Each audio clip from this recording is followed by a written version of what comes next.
Welcome to CCS-TV.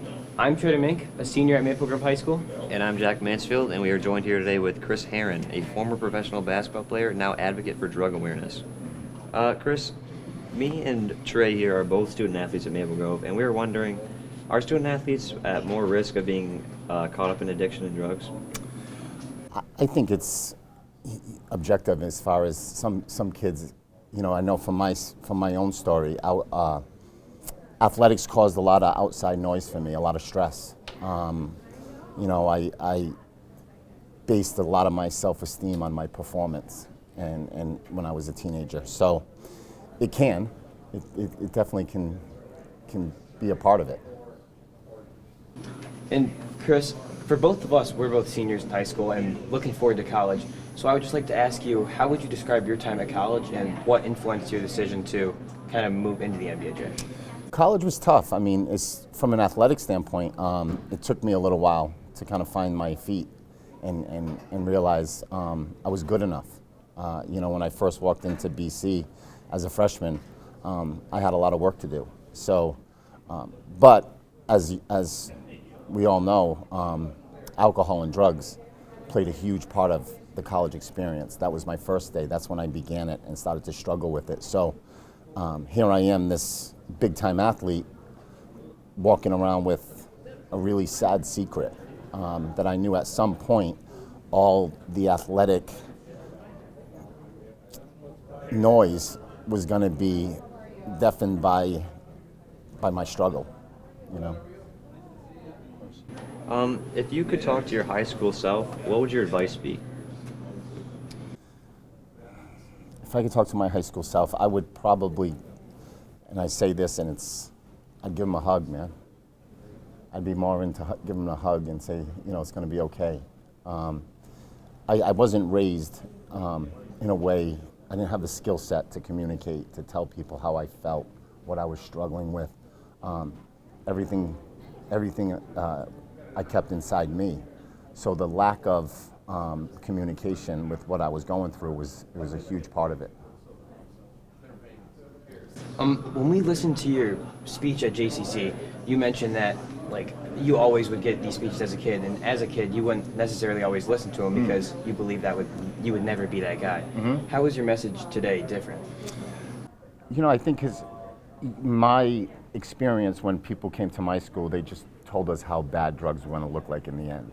You know, what it was going to cause, the death, the destruction, the devastation. Nobody really ever attached it to the first day, to the beginning, to the self-esteem, the self-worth when you're walking into a party on a Friday night and, you know, you're amongst kids you've known your whole life, but you don't feel good enough, that you have to change yourself in order to feel like you're having fun. And, you know, I say this often, like I wish my parents not only pushed me to be successful athletically, academically, but socially, you know, and I knew at a very young age that when I was amongst my friends, that I struggled, you know, that I did not feel being me was enough.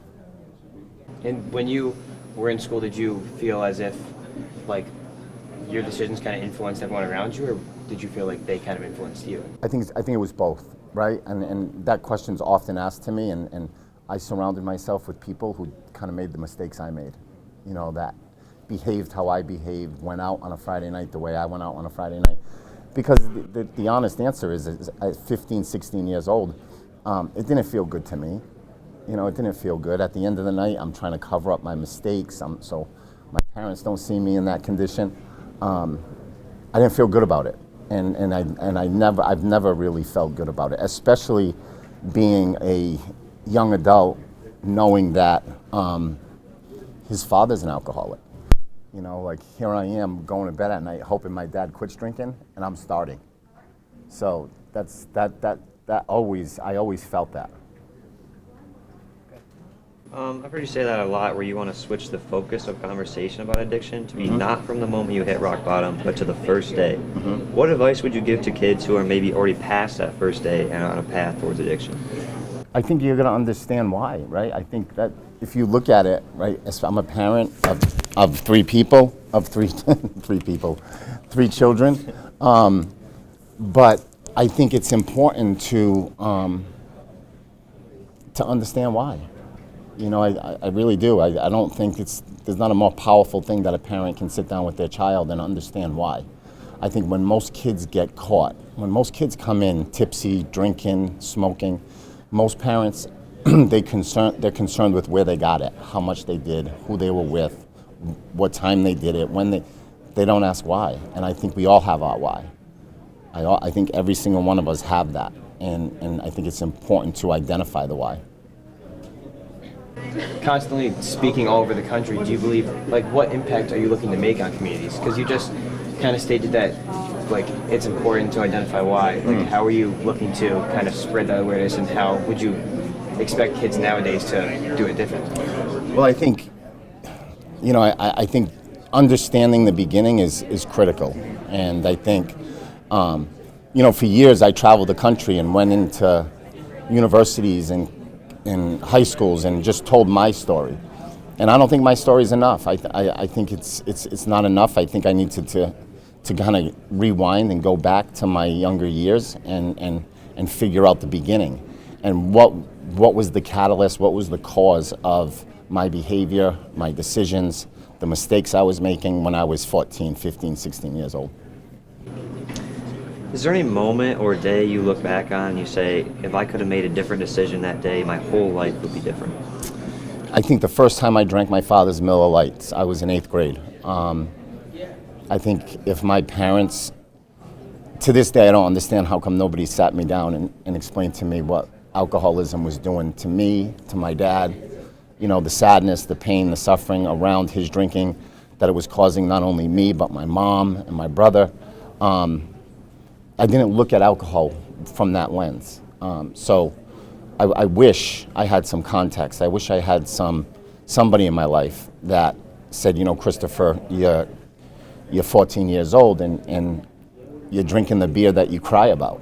Your dad, my dad's dying from alcoholism, right? He's been slowly dying since I was a child. He doesn't look how he looks today. Alcohol has run its course with him. But I knew my parents were going to probably get divorced over it. I know my dad didn't come home because of it. And I know there were nights that he was a different dad because of it. And I started drinking, the exact thing that I used to go to bed at night and pray he wouldn't. So I think that was a major point in my life. I think also at 18 years old when I made a decision to try cocaine. I had no idea at 18 years old when I promised myself just one time that it would take 14 years to walk away from. I had no idea the consequence of getting kicked out of Boston College 4 months later. So I think those two moments in my life were critical moments. When would you say, like, getting kicked out of Boston College, would you say that was pivotal in your, like, kind of realization that this needs to stop, like, it's getting too far? There was no denying, right? At 18 years old, I was sitting across the desk with an athletic director who said, Christopher, you obviously have a problem. You're one of the best basketball players in the country. We just gave you a full scholarship. Sports Illustrated was just in town. You're the feature, and yet you can't stop smoking marijuana. So obviously there's an issue. And it got to the point where that athletic director said to me, we can't have you anymore. So ultimately at 18 it was extremely difficult, but there was no denying the fact at 18 years old when I was walking out of his office that I was at the beginning stages of a problem. And what legacy did you want to leave behind? The legacy is just helping others, right? I mean, to me, that's what it's all about. I think,